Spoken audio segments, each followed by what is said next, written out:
There is a biological mechanism that we call the toxic stress response. And this is when the stress response, our fight or flight response, becomes overactive. When we as adults, if we have an overactive stress response, that the way that we react then activates a biochemical process in our kids, right? And we're literally handing down, right, these biochemical changes in our children's brains and bodies.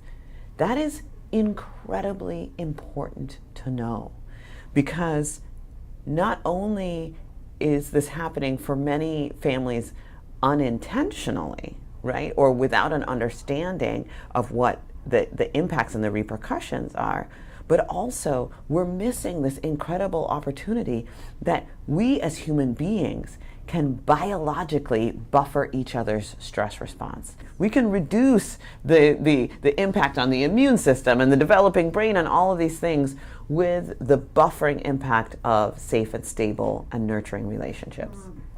And parents are also missing an opportunity in those moments to be honest with kids about, you know what, sometimes unfortunate or unhappy things happen.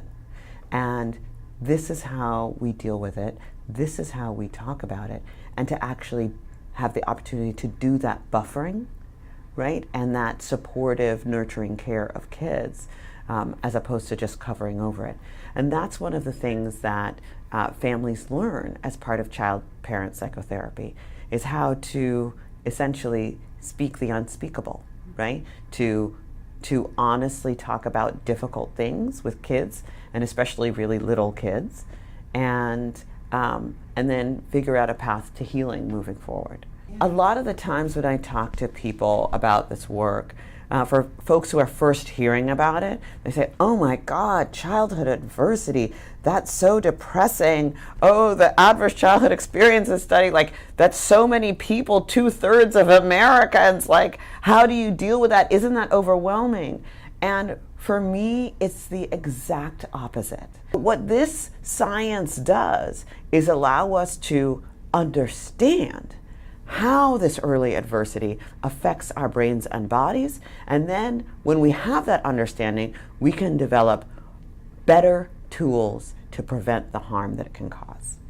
So I feel like this is empowering. This is incredibly, I mean, yes, it's difficult to look at these things in the face, but we have to do that if we are going to develop lasting and effective solutions.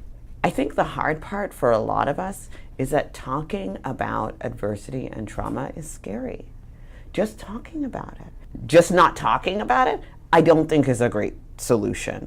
I think, yes, we have work to do as a society to figure out how to build the systems and the infrastructure to make sure that we can really do this seamless and integrated work to make sure that we are doing the screening, the early detection, and the effective interventions to help people heal, right? That's what we just need to build systems to help people heal. And I think we can do that.